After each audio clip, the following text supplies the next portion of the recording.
الحمد لله نحمده ونستعينه ونستغفره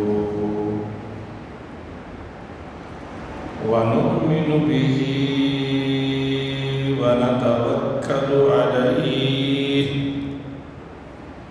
ونعوذ بالله من شرور أنفسنا ومن سيئات أعمالنا من يهدي الله فلا مضل له ومن يضلله فلا هادي له ونشهد أن سيدنا وسندنا ونبينا وحبيبنا وطبيبنا وطبيب قلوبنا وآلنا ومولانا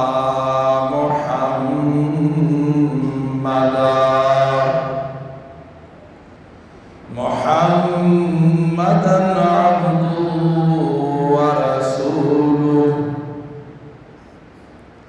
أرسله بالحق بشيرا ونذيرا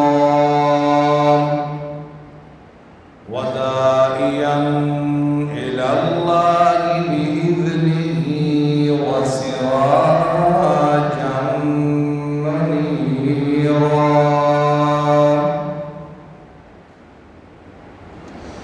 أما بعد فأعوذ بالله من الشيطان الرجيم. بسم الله الرحمن الرحيم.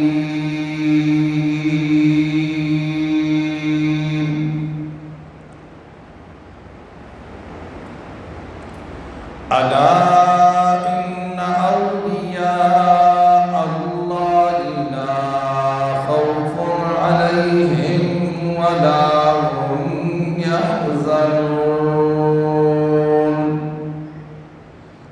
الذين آمنوا وكانوا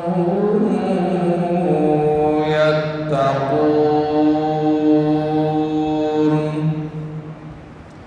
صدق الله مولانا العظيم وبلغنا رسوله النبي الكريم الأمين ونحن على ذلك لمن الشاهدين والشاكرين والحمد لله رب العالمين.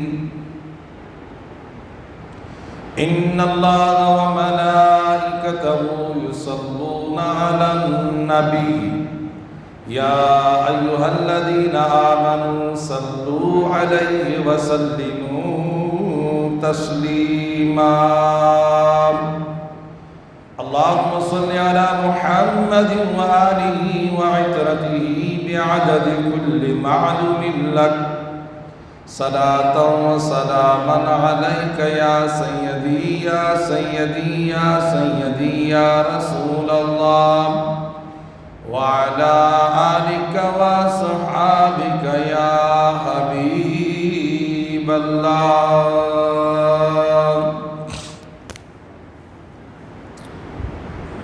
نہایت ہی واجب الاحترام برادران طریقت، حاضرین مجلس، سامعین عظامی القدر، عزیز طلباء، السلام علیکم ورحمۃ اللہ وبرکاتہ ومغفرہ. الحمدللہ ثم الحمدللہ. اللہ رب العزت کا احسان کریم، اس رب العالمین کا کرم، تاجدار ختم نبوت، خاتم الانبیاء، امام الانبیاء، سرور کونین احمد مصطفیٰ محمد رسول اللہ صلی اللہ علیہ وآلہ وسلم کی ذات بابرکات پر درود و سلام کے بعد آج جمعۃ المبارک ماہ سفر کا جمعہ اللہ رب العزت نے ہمیں عطا فرمایا۔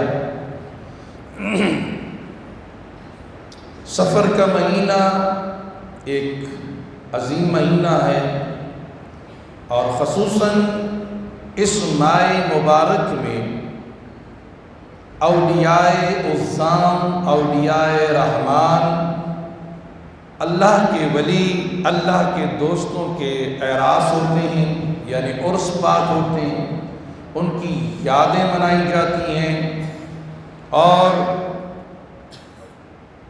ان کی تعلیمات بتلائی جاتی ہیں۔ داتا علی حجویری رحمۃ اللہ علیہ کا عرس مبارک اور امام اہل سنت، مجدد اہل سنت، شمع پروانہ رسالت، اعلیٰ حضرت عظیم البرکت الشاہ احمد رضا خان فاضل بریلوی رحمۃ اللہ علیہ کا عرس مبارک بھی اسی ماہ مبارک میں ہوتا ہے۔ ذہن نشین یہ کر لیں کہ سادہ لوگ انسان علم کا فقدان، علم کی کمی اور ایک عجیب روایات کو لیے چلے بیٹھے ہیں کہ ماہ سفر کے اندر شادی نہیں کرنی چاہیے، ماہ سفر میں یہ کام نہیں کرنا چاہیے کیونکہ اس میں جو ہے نا بلائی ہوتی ہے، اگر اس مہینے میں جس کی شادی ہو جائے تو وہ کامیاب نہیں ہوتی ہے۔ تو اگر خدا نہ خواستہ اس مہینے میں کوئی بچہ پیدا ہو جائے تو اس کا کیا کریں گے؟ اس نے بھی کہ رک جا ذرا، اگلا مہینہ تو آئی ہون ٹائم نہیں، ذرا منوس مہینہ ہے۔ تو یہ چیزیں اپنے دماغ میں سوچ لیں کہ اس ماہ مبارک کے اندر ہمارے یہاں ایک رسم چلی آ رہی ہے، ایک سوچ، ایک کلچر جو چلا آ رہا ہے، اس کا تعلق نہ دین سے ہے، نہ اسلام سے ہے، نہ قرآن سے ہے، نہ محبوب کے فرمان سے ہے، نہ ہی اولیاء عظام سے ثابت، نہ شیخ عبد القادر جیلانی سے ثابت، نہ خواجہ خواجگان معین الدین اجمیری سے ثابت، نہ داتا علی حجویری سے ثابت، نہ ہی خواجہ نقش بند سے ثابت، نہ خواجہ سورورد سے ثابت۔ اب یہ ثابت جو کھیتوں میں کام کر رہا ہے، بیٹھا کوئی کام نہیں، حکل آیا ہوا ہے، انہیں کہا جی کہانی سن لو میرے کو، لاؤ بچوں۔ اس نے جناب علی کہانی سنا دی، وہ کہانی میرے دادا کی ہے، وہ میری پردادا کی ہے، اس پر ہم نے اپنی زندگی گزاری ہے۔ یہ نہیں کہ تیری دادا کی بات ہوگی، تیرے پردادا کی بات ہوگی، بات تو تجھ سے پوچھا جائے گا اللہ کی اور اللہ کے رسول کی بات پوچھی جائے گا۔ کبھی یہ بھی غیر نشین کیا آپ نے کہ ہم پیغمبر خدا صلی اللہ علیہ وآلہ وسلم، میں ایبٹ آباد اور مانسیرہ کشمیر کی سائٹ پر گیا تو مجھے کہنے لگے جناب کل کا سفر نہیں کرتے ہیں کیونکہ تیرا تیزی ہے یہ۔ میں نے کہا جی کیا مقصد؟ کہنا تیرا تیزی ہوگی، مطلب اس مہینے میں جو ہے نا تیرا۔ میں نے کہا اگر تیزی ہے تو پھر چلیے جلدی پہنچ جاؤں گے، جتنے گھنٹے سے پہنچنا ہے تو مطلب آدھے گھنٹے سے پہنچ جائے گی، تیزی جو ہوئی۔ تو میں کہنے کا مقصد نا جی اس پہ اگر شادی اسی کرسا نا تے پھر کار نہیں بستے، تیرا تیزی دا مہینہ ہے، منوس مہینہ ہے۔ وہ اللہ دے بندے اس مہینے دے اندر اگر اللہ نے تو اولاد دی تھی انہوں کی کرنا ہے۔ اللہ رب العزت کی نعمتیں ہیں کہ ہر مہینہ، ہر دن اللہ کا ہے، منوس دن نہیں ہوتا۔ منوس تو آپ بنا ہوتا ہے کہ نماز تو نہیں پڑھتا، قرآن تو نہیں پڑھتا، تلاوت تو نہیں کرتا، اللہ کے فرمان کو تو نہیں مانتا۔ اب اگر تو اللہ کے فرمان کو نہیں مانتا، رسول اللہ کے فرمان کو نہیں مانتا، اللہ کی تو نہیں مانتا، مصطفیٰ کی تو نہیں مانتا، تو دن کا قصور کیا ہے؟ علاقے کا قصور کیا ہے؟ قصور تو تیرا ہے، اس لیے کہ تیرے اندر کچھ نہیں ہے، تو دن کا انکار کر رہا کہ دن منوس تھا، آج میں نے کسی کی شکل دیکھی ہے، اللہ اکبر اللہ اکبر، فلاں بندے کی آج میں نے شکل دیکھی تو آج میرے ساتھ یہ ہوا۔ بتا تیری شکل کیسی تھی؟ تو نے تو ڈسٹمبر مل کے کریم اور واسلین اپنے منہ پہ مل کر تو اپنے آپ کو سونا کر کے جا رہا تھا، ہو سکتا ہے کبھی اس پر کیا گزری ہوئی، اس نے بھی تو تیری شکل دیکھی تھی۔ ہم فوراً فلاں کی شکل ہم نے دیکھی، اللہ اکبر۔ مسلمان کے چہرے کو دیکھنا اور مسلمان کے چہرے پر مسکراہٹ لانا، یہ بھی عبادت اور صدقہ جاریہ ہے، کہہ دو سبحان اللہ۔ کہ کسی مسلمان کو دیکھ کر مسکراہٹ دینا، مسکرانا، منوسیت کہاں آ گئی اس کے چہرے پہ؟ جب وہ تجھے ملا تو تو نے اس سے کہا السلام علیکم، اس نے جواب میں کہا وعلیکم السلام، اس نے تیری سلامتی کی دعا کی، تو نے اس کی سلامتی کی دعا کی۔ منوسیت کہاں سے آئی؟ وہ تیرے لیے دعا کرتا ہے کہ رب کریم اسے سلامتی عطا فرما، اسے تندرستی عطا فرما، اسے صحت عطا فرما۔ تو نے جواب میں کہا مولا اسے بھی عطا فرما۔ کتنی محبت! رب کعبہ کائنات نے فرمایا کہ تو نے محبوب کی سنت کو عام کر دیا ہے، اس پر عمل کیا ہے۔ رب کی طرف سے آیا کہ سلام کرنے والے جا، تجھے میں نے 10 نیکیاں عطا فرما دی اور 10 گناہ تیرے معاف کر دیے۔ تو یا منوسیت کہاں سے آئی؟ اب منوسیت چونکہ اسلام سے ہٹ کر ہم اپنی زندگی گزار رہے ہیں، فطرت سے ہٹ کر ہم اپنی زندگی گزار رہے ہیں، جس کی وجہ سے ہم الزام اوروں پہ لگاتے ہیں کہ اس کا چہرہ دیکھا میں نے، اس کو میرے آگے سے بلی گزری، میرے آگے سے بلی گزری۔ ایک صحابی ہے جس کو میرے نبی نے فرمایا ابو ہریرہ، آئے بلی والی صحابہ ہے۔ اب بتائیے کہ وہ بلی والا صحابی ہے وہ، تو پھر یہ کیا ہے کہ آپ کے آگے کالی بلی گزر گئی، چٹی بلی گزر گئی، سفید کتا گزر گیا، فلاں گزر گیا۔ او یارو کچھ تو خیال کرو، اللہ کی مخلوق ہے، اللہ رب العزت کی وہ مخلوق ہے۔ آپ ساری دنیا کہتی ہے کہ الو جو ہے منوس ہے، تو الو بھی گھر میں رکھ لے تب بھی کچھ نہیں ہوتا۔ سنو حدیث پاک، میں نے ایک حدیث مبارکہ پڑھی کہ اللہ کی قسم ایک دن ایک گائیں اللہ کی بارگاہ میں کھڑی ہوئی، کہا یا اللہ تیرا لاکھ احسان ہے کہ تو نے مجھے گائیں بنایا، تو نے مجھے بیل بنایا، شکر ہے تو نے مجھے بے نمازی نہیں بنایا۔ بھینس کھڑی ہوئی، اس نے کہا مولا شکر ہے کہ میں مستنڈی ضرور ہوں لیکن یہ شکر ہے کہ تو نے مجھے بے نمازی نہیں بنایا۔ اے اللہ میں تیرا شکر کرتا ہوں۔ اب آ کر ہر پرندہ، ہر وہ چیز، یہاں تک کہ ایک خنزیر جو سب سے غلیظ ترین اور ناپاک جانور ہے اور غلیظ ترین ہے، لیکن اس نے بھی کہا مولا تیرا لاکھ شکر ہے کہ تو نے مجھے خنزیر بنایا، بے نمازی نہیں بنایا۔ اندازہ کرو کہ کبھی غور بھی کیا منوسیت کب پیدا ہوتی؟ جب تو نماز نہیں پڑھتا۔ میرے نبی نے فرمایا فجر کی نماز پڑھ، تیرے چہرے پہ نور پیدا ہوگا، تیرے چہرے پہ نور پیدا ہوگا، تیرے چہرے کو جو دیکھے گا اسے بھی ثواب ملے گا، تیرے چہرے کو جو دیکھے گا اسے بھی خوشی محسوس ہوگی۔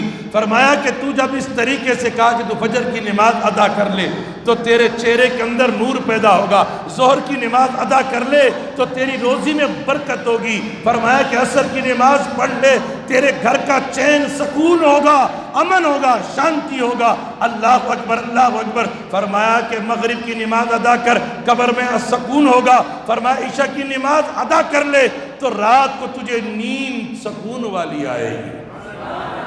یارو تم 50 گولیاں کھا کے، ڈاکٹر کی وہ گولیاں کھا کے نیند کرنے والوں، اپنی فطرت سے ہٹ گئے ہو۔ منوس کوئی دن نہیں ہے، کوئی وہ چیز نہیں ہے۔ ماہ سفر المبارک، یہ عظیم ہستیاں جس میں داتا علی حجویری لاہوری قلندری رحمت اللہ علیہ، ایشیا کے سب سے بڑے بزرگ، اور وہ ہستی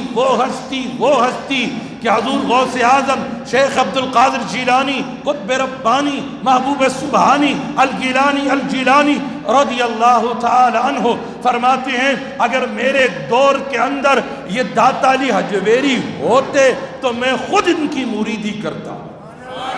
یہ وہ عظیم ہستی ہے، وہ عظیم ہستی داتا علی حجویری رحمت اللہ علیہ، افغانستان سے ان کا تعلق ہے، سرزمین افغانستان سے یہ پاکستان تشریف لائے، اس وقت ہندوستان کی سرزمین تھی، بہرحال اس انداز سے وہ تشریف لائے یہاں پر دین کی خدمت کے لیے، اسلام کی خدمت کے لیے۔ یہاں کفرستان تھا، ہر طرف ہندو تھے، ہر طرف غیر مسلم تھے، ہر طرف کافر ہی کافر تھے، لیکن اس کافروں کے اندر، اس بددینوں کے اندر، ان غیر مسلموں کے اندر علم اسلام لے کر آئے، جھنڈے اسلام لے کر آئے، جھنڈے مصطفیٰ کو لے کر آ کر ان ہندوؤں کے سینوں میں گاڑنا، یہ داتا علی حجویری کا کام ہے، جو نبی کا آسرا لے کر آیا، جو اللہ کا آسرا لے کر آیا۔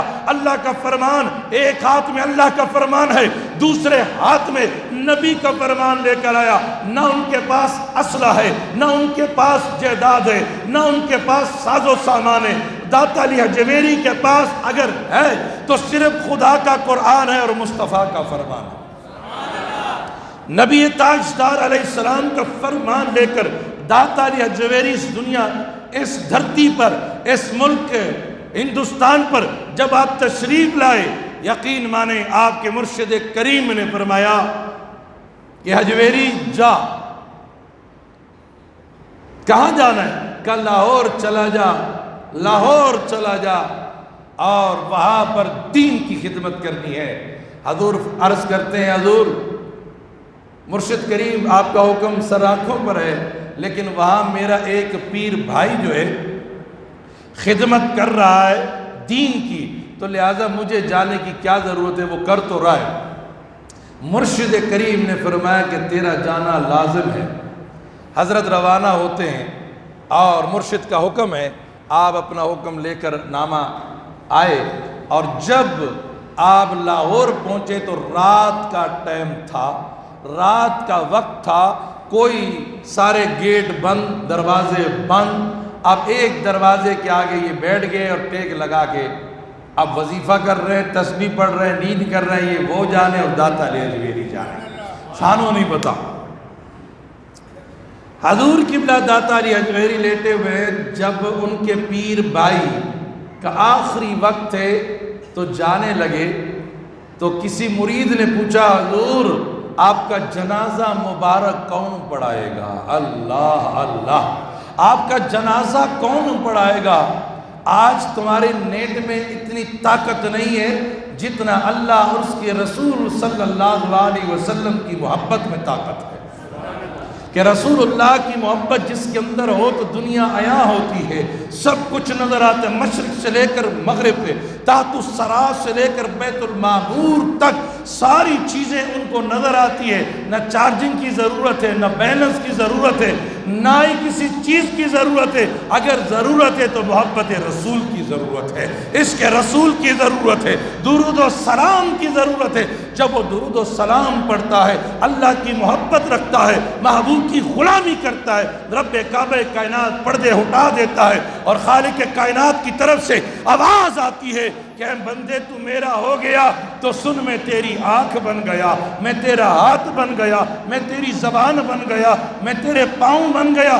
اللہ ان سے پاک ہے، لیکن جب بندہ اللہ کا ہو جاتا ہے، من کان للہ کان اللہ لہ، جو بندہ اللہ کا ہو گیا اللہ اس کا ہو جاتا ہے۔ زبان اس کی ہوتی ہے، کلام خدا کا ہوتا ہے، کان اس کے ہوتے، طاقت خدا کی ہوتی ہے، آنکھ اس کی ہوتی ہے، لیکن طاقت خدا کی۔ پھر مومن جو ہوتا ہے پھر اپنی طاقت سے نہیں دیکھتا ہے، بلکہ وہ اللہ کے نور سے دیکھتا ہے، اللہ کے نور سے وہ دیکھتا ہے۔ عزیزان من، یاد رکھیں کہ داتا علی حجویری اب دروازے کے پاس بیٹھ گئے لیٹے ہوئے۔ آپ کے پیر بھائی سے پوچھا گیا کہ حضور آپ یہ بتائیں کہ آپ کا جنازہ مبارک کون پڑھائے گا؟ اس نے کہا میری جنازے کی فکر نہ کرنا، جب میں فوت ہو جاؤں تو آپ لوگ مجھے کفنا دینا اور جنازہ اٹھا کے اور گیٹ کھولنا، گیٹ پہ جرا پہلا بندہ ملے انہوں اگے کر دو میرا جنازہ پڑھائے، کہہ دو سبحان اللہ۔ گیٹ پہ جو پہلا بندہ ملے بس اس سے کہنا کہ میرا جنازہ پڑھا دو۔ اب وہ بھی جانتے تھے کہ میرا یار آ گیا، اور وہ بھی جانتے تھے کہ اس یار کی جگہ میں اس کو بٹھانا ہے۔ اللہ اکبر، اللہ اکبر۔ داتا علی حجویری رحمت اللہ علیہ بیٹھے ہوئے ہیں، اچانک دروازہ کھلا، کلمہ شہادت کے نعرے بلند ہونے لگے۔ حضرت کھڑے ہوئے، دیکھا، اللہ اکبر، سارے قدموں میں گر گئے کہ حضور آپ نے ہمارے مرشد کریم کا جنازہ پڑھانا ہے۔ مرشد کریم کے کفن کو جب ہٹایا، چہرہ مبارک دیکھا تو رو کر کہنے لگے سبحان اللہ، اسی وجہ سے مجھے افغانستان سے آنا پڑا، اس لیے مجھے بھیجنا پڑا کہ آپ جا رہے ہیں اور میری ڈیوٹی لگوا کے جا رہے ہیں۔ داتا علی حجویری رحمت اللہ علیہ اس سرزمین کے اندر، اس مقام کے اندر آپ رہے۔ آپ نے کئی طریقے سے ہندو سے تعلق، کئی طریقے سے آپ کو تنگ کیا گیا، اذیت پہنچائی گئی، تکلیف پہنچائی گئی، لیکن داتا علی حجویری یہاں تک نوبت آئی، اتنی نوبت آئی کہ آپ کو علماء بھی تنگ کرنے لگے، آپ کو مولوی بھی تنگ کرنے، خشک مولوی بھی آپ کو تنگ کرنے لگے۔ آپ نے مسجد بنائی، مسجد کی تعمیر فرمائی تو علماء مولوی اکٹھے ہوئے، انہوں نے کہا حضرت آپ نے جو محراب کا منہ رکھا ہے وہ قبلے سے ٹیڑھا ہے، صحیح نہیں ہے، فلاں ہے، یہ ہے۔ آپ نے کہا ٹھیک ہے، آپ سارے آ جائیں، نماز ہوگی، اس کے بعد بات ہوگی۔ اللہ کی قسم جب سب مولویوں کو بلایا گیا، سب گستاخوں کو بلایا گیا، بے ادبوں کو بلایا گیا، شرپسندوں کو بلایا گیا، اپنوں کو بلایا گیا، بیگانوں کو بلایا گیا، جب سارے آئے، اللہ اکبر، داتا علی حجویری نے کہا اللہ اکبر۔ جب اللہ اکبر کہا تو کعبۃ اللہ سامنے تھا، کعبۃ اللہ سامنے تھا۔ سارے مولوی سجدے پہ گر کر کہنے لگے اے داتا علی حجویری کیا بات ہے، ہم تو عام قبلے کی بات کر رہے تھے، تو نے تو حقیقت میں ہمیں قبلہ بدلا دیا۔ اندازہ کرو کہ ولی کامل جب اللہ کا ہو جاتا ہے، اللہ اس کا ہو جاتا ہے۔ یہ صفت ہے اس لیے کہ جب اللہ کا تعلق اس بندے سے ہو جائے، اس بندے کا تعلق اللہ سے ہو جائے، پھر اللہ رب العزت فرماتا ہے الا ان اولیاء اللہ لا خوف علیہم ولا هم يحزنون۔ فرمایا کہ جو بندہ، سن لو کہ یہ بندہ میرا ہے، اور اس بندے کا نام اگر تم نے سن لیا تو یہ سوچ لو کہ یہ میرا دوست ہے، یہ میرا بندہ ہے، خبردار ہو جاؤ۔